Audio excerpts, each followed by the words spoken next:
First and foremost, album is perfect.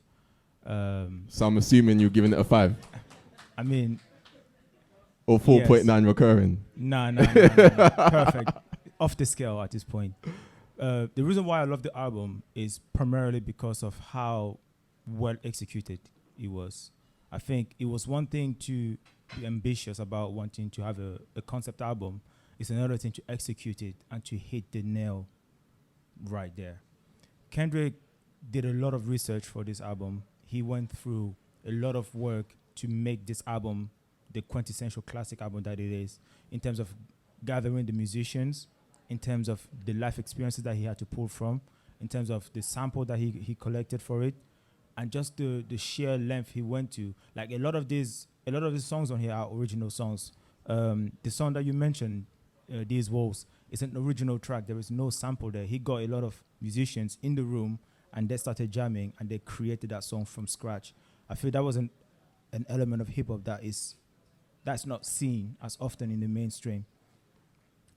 Away from the musicality of the album, how rich and condensed it is another aspect of it that I love. Like each track is a commentary on society, and it's a commentary on society as a whole, but also on us as human beings, as black people. And you can tell that he really sat down and he really dug deep to be able to pull some of these lyrics and make the analogies and the points that he wanted to drive home from the first track all the way to the last track, Mortal Men. Like, it's just so much that you can pull away from it. And the fact that this has been studied in universities and it's been made to have documentaries and think pieces, and people were creating breakdown videos of all the themes that he explored, it's just a testament of how much thought he put into it. And I think the third aspect of why I love the album so much is the impact that he had.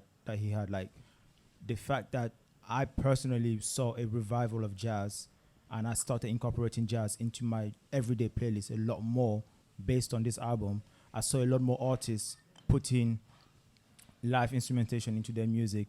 I became an even bigger fan of Rhapsody off of this album. I got to know who Terrence Martin is. I got to know who Kamasi Washington is. All of these people, I wouldn't have found them if it wasn't for this album. And the fact that it became an item for the Black Lives Matter movement, the fact that it was so beautiful cinematographically, like the music video that he released for it, all of these things just made the album grander than life. And I feel like if you want to think about an album that crystallizes where our society is in the past, in the present, and even in the future, based on the commentary that he made, that album will do it for you.